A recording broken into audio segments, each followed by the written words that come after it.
In a world where sales pipelines dictate success, do you truly understand the difference between managing them and letting them control you? Get ready to revolutionize your sales approach and elevate your revenue game like never before.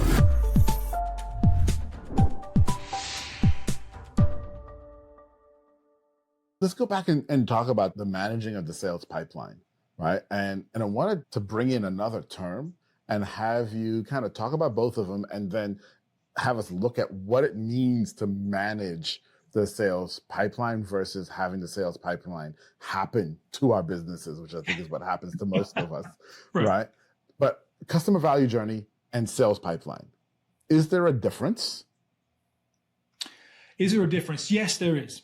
Mm-hmm. There is a difference. So the customer value journey, the buyer's journey, that's the process your buyer goes through emotionally and physically to recognize pain all the way through to making a decision to solve that problem.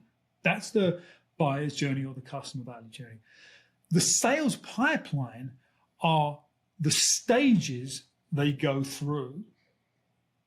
And it's important to understand the distinction between the two. One is an emotional journey, and one are some measurable stages we as owners and salespeople should move our prospect through, right? And so those stages, it's all about the entry and the exit of the stage to help you determine where are they at in their journey.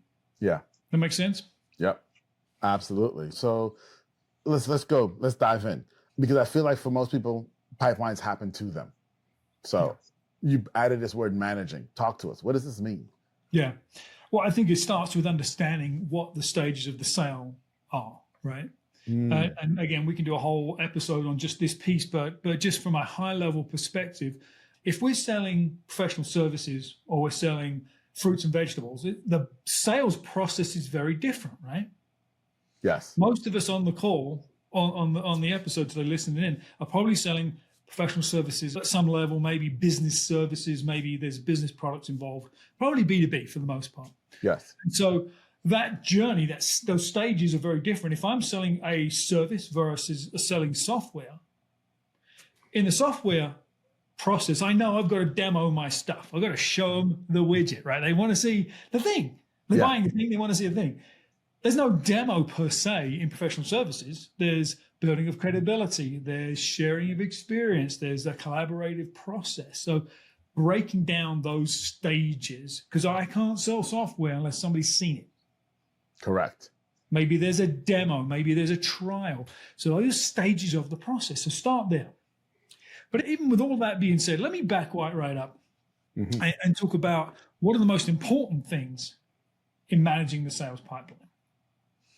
Because you could do a great demo, but you don't follow up.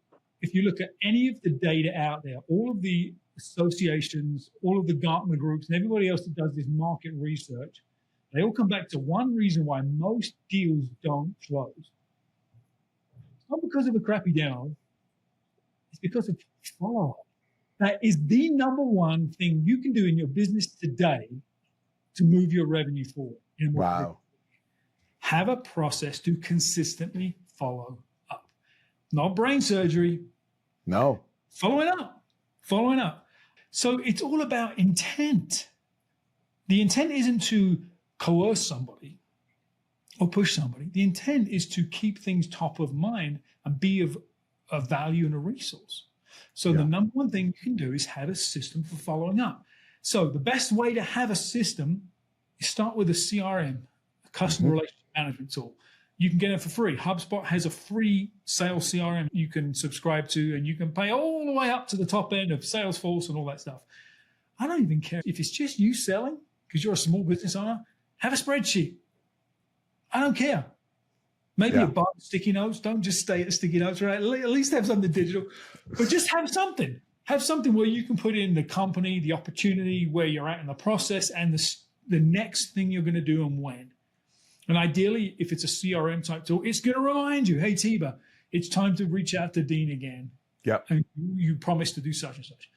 Have a system for follow-up. Keep it simple. That will make a difference in your revenue more than anything else.